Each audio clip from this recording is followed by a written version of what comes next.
Hey, how's it going, everybody? In this video, I'm going to be reviewing A Little Hatred by Joe Abercrombie and explaining why I gave it a 5 out of 5 and why he's quickly becoming a favorite author of mine.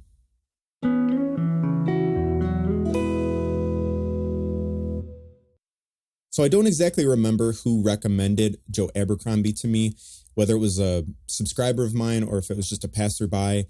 It was a while ago, at least over a year ago, but thank you, a million times thank you for introducing me to this guy. This is my first book that I've read by him, the first in a trilogy. The third book just came out last year, September, so, a couple months ago, and I'm almost speechless at how amazing Joe's writing is and how unique it is, and I'm kicking myself for sleeping on him so long.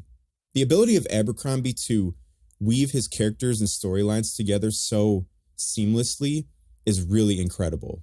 This book is all about characters and dialogue, morally ambiguous characters, ranging from royalty, crown princes, all the way down to what they would consider lower class citizens like farmers and people who are just trying to survive day to day. And the interactions between them and the way that he crafts his dialogue so cleverly, you can't help but smile after reading it. It's wonderful. The book does start off a little bit slow, but that's only because of how many characters and settings that he has to introduce to you. But right around the 150 page, 200 page mark, it's like a switch gets flipped and everything just starts happening all at once. Huge battles, revolution, plot twists, which is really interesting because it's almost like the climax of the book happens in the middle of it. And then the last 200 pages are dealing with the aftermath of what happened. And it was just a really interesting way to structure a book that I haven't seen recently, or I'm not used to reading. So it almost feels like the ending of the first book could be the beginning of the second book.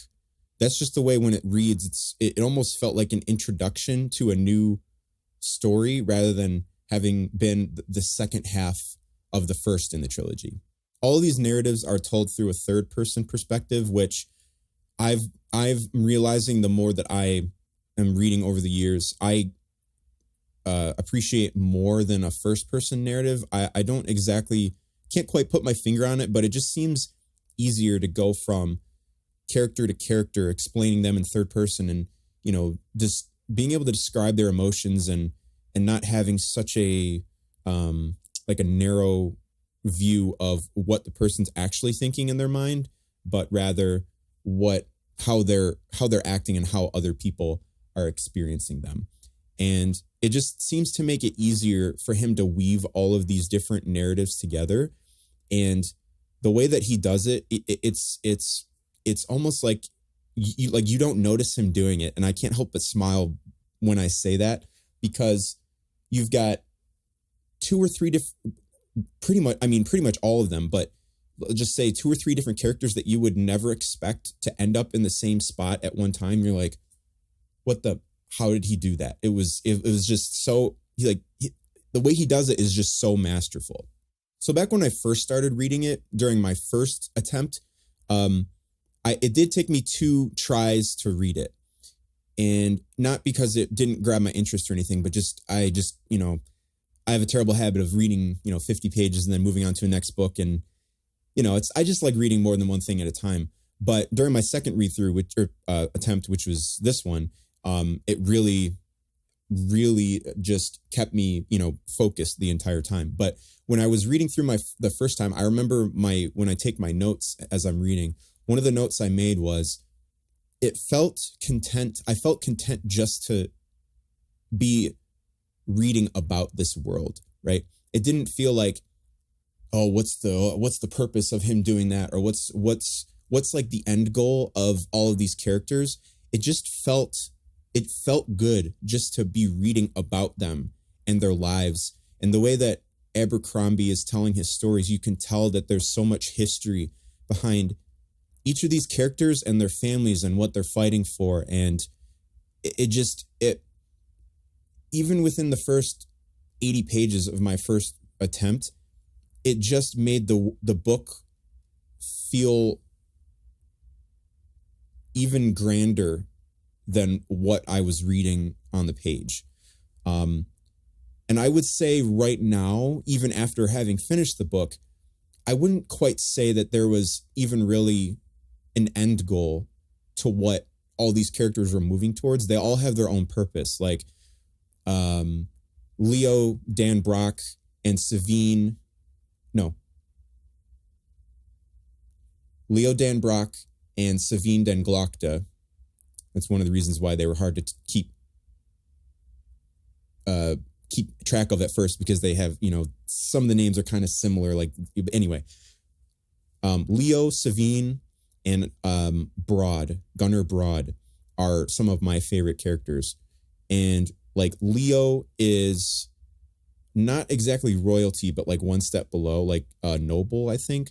And he's going to be like the next Lord Governor of his area, right? But he's one of these, we'll just call him a prince, one of these princes or these next in lines who has heard all these stories about great heroes and battles being fought, but he's never really had any real world experience. So he gets humbled pretty quickly when he meets somebody who is, say, a better swordsman than him. And then he sees how wars get played out between, not only between the two warring sides, but the aftermath of who has to suffer the consequences of that.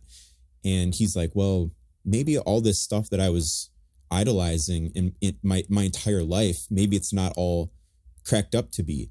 And then Savine Dan Glokta is this ruthless businesswoman who's embracing new technology that's coming in this fantasy world. I don't even know if I mentioned that it was fantasy, but fantasy, think of, swords and shields and battles. There's no modern technology, and not widespread, but this new modern technology that's coming, like printing press and machines that can sew a lot faster than people can. So she's a ruthless businesswoman who prides herself on being able to make money and see opportunities first, and doesn't care about whether people lose their jobs. But then she gets humbled really quickly when she finds herself stuck in the middle of this great change, this revolution, that the people whose jobs are in, among other things, but are being replaced by these machines. She finds herself stuck in the middle of it and starts dealing with post-traumatic stress, with being around a revolution and almost losing her life, and now she's lost her edge. And then Gunnar Broad is a farmer who is trying to make the best of his family, doesn't really have much money, doesn't really have much to his name, but he's also dealing with PTSD from a war that he just got back from. And once you get back from war, it's like, how do I return to normal life? And now he's got anger issues and will turn on somebody, within a on a dime. So of the many characters, those are probably my three favorites. But you've also got Crown Prince Orso, who's going to be the next king of everywhere, right? Some of the places are kind of hard to keep straight. But Prince Orso is really lazy, and he doesn't take being next in line seriously at all. He just likes enjoying the benefits of being rich and having women, and until he is called upon to help out with a bigger army, and he starts to take things a little bit more seriously, and he's like, you know what, maybe I can do some good in here. So it's the amount of characters and the scope of how different they all are is just very fascinating to read. And I think my whole point of going on this big long tangent was, what's the end goal of the book? I don't really think there is one right now, but each character has something that they're trying to accomplish, whether it's good, bad, or, as I mentioned earlier, morally ambiguous. So characters that were once hard to keep straight at the beginning of the book are now impossible to forget. And this book is the first of a trilogy that is a standalone sequel trilogy to the first Law trilogy. There are so the first Law trilogy I just looked up came out at least over 10 years ago, maybe like 15 years ago, something like that. And this trilogy happens years later because some of the characters that I saw, looked up real briefly for that trilogy, have children. And so it's a continuation of the same world, but reading this trilogy by itself is totally fine because they reference some of the characters from that first series of books. And I haven't had a problem whatsoever following anything. And what's really funny is that I saw this meme recently where it was like, when you find a new TV show on Netflix and it has 4 seasons with a healthy 22 episodes per season, and you go like this. That's how I feel with how many Joe Abercrombie books I have not read yet. There's 2 more in this series, and then there's that trilogy, and he's got other, I think, standalone books that are probably just as good. But knowing that there's at least 5 more books in this world that I'm reading about, I can't wait to start it. It is a low fantasy book, meaning there's some magic sprinkled in. One of the main characters has something called the Long Eye, where she can see the future, but very ghostly images of what it could be, what it's supposed to be.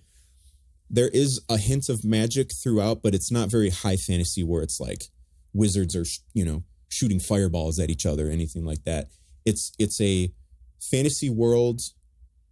I would say kind of similar to Game of Thrones-ish, where it's more about the interactions between people, and then there's this hint of strange ancient magic that is kind of lingering in the background, and it's very mysterious to the characters and also to the reader. And another quality of life thing that Joe Abercrombie put in his book, that is really much appreciated for me. Chapter titles, which are awesome. You don't really see that anymore. But there's also an index at the back of the book. So if you're ever feeling, man, there's too many names, I can't keep them straight, you can look back in the back, look up the character name, and he also has them divided of all right, these people are in the north, these people are fighting for this, here's the revolutionaries, what they're fighting for. It's awesome.